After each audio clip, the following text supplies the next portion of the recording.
WarioWare Snapped, which is a DSiWare game, and I believe one of the earliest DSiWare games, if not a launch game kind of thing. And the DSiWare as a whole, I think, kind of has this image of being, largely simple, tiny games that typically don't last very long. And WarioWare Snapped is really no exception. It basically has 4 different modes, and honestly, I couldn't really tell you much of the difference between those modes, except for the 4th one is a 2-player mode.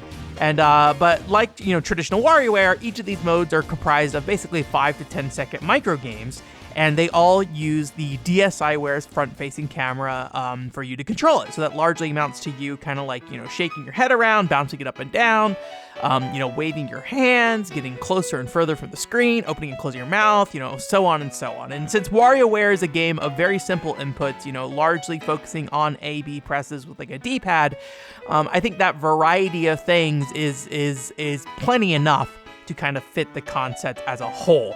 And in some ways, it feels very much like an iToy or Kinect game, camera-based games on console, but, in this case, portably, so you can kind of take it around wherever, right? Although lighting conditions really do matter a lot, so I'm going to guess there's a lot of environments it won't work great in. At least in my home, I have kind of like a low light situation, unfortunately, in my house. And so I really struggled at times, and it can make it feel pretty inaccurate and unresponsive. But, I think at the end of the day, you're going to be able to enjoy this game because it's really a short game. It's like 10 to 30 minutes long, and what you're really here for is the novelty of, bouncing around, moving your head up and down to break blocks, swiping things away with your hands and things like that. All those little kind of things. And unlike, an iToy or Kinect game that typically would probably overstay its welcome in terms of like the control scheme and things like that, one of the beautiful things about micro games and WarioWare is that it's all so quick and fast that you really have little time to think about it and little time to like assess, what's going on. And so that simplicity works really well in that environment because there's not a lot of room for the player to kind of, explore around and start to break things or find out, the loop of this micro game is very simple because, they're doing it for 5 seconds and moving on, right? It's not something you're just sitting there interacting with long term. And I think that WarioWare charm is really, the thing that carries this game as a whole. I think that's always one of the strengths of WarioWare is presenting a lot of variety in a little bit of time kind of thing. And it also carries that cute WarioWare presentation. It's got really upbeat music. It's got that kind of iconic, like, clash of aesthetics where it's both, like, overly simple and then at times also overly complicated. And then the art's also, like, really crude at times. It's like, really cute and charming at times as well. It's just, like, there's a lot of things to love, little things to look at and pick out in the WarioWare aesthetic when it comes down to both the visuals and the music. A lot of fun vocal songs and things like that as well. And, it doesn't really add anything new to that presentation. This is everything you already know when it comes to that.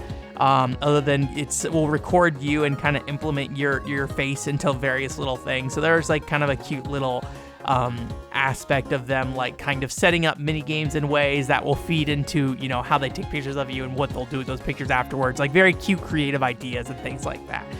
But largely the presentation, I think, largely comes back to, it being mostly a WarioWare, all the way through kind of thing. But it's really a fun and novel kind of game. And like I said, if you spend 10, 20 minutes on it, I think you'll have a great time with it. Any more than that, I think you'll really start to see the limitations of this game. And, while that maybe is not a great product kind of thing, if you think about the DSiWare and like how much these games cost and things like that, I think it is just like a fun little tech demo and a fun curiosity. Maybe the one downside is that I really don't think it has any legs. Like another game I look at that's kind of like a tech demo on the DS is Yoshi Touch and Go on the DS, which is a full retail price game. And that has a lot of replayability built into it, and so you can kind of keep playing the game long term, where I really would question your capability to get a lot out of this game from continued repeated plays. But, since you can't really buy it anymore, I think it's one of those things that it's mostly worth it if you're just loading up a bunch of DSiWare games on whatever device you're using and just checking it out and just, having a good time with it. And enjoying it for what it is, and then once you're done, just delete it off your system and don't think about it again, right?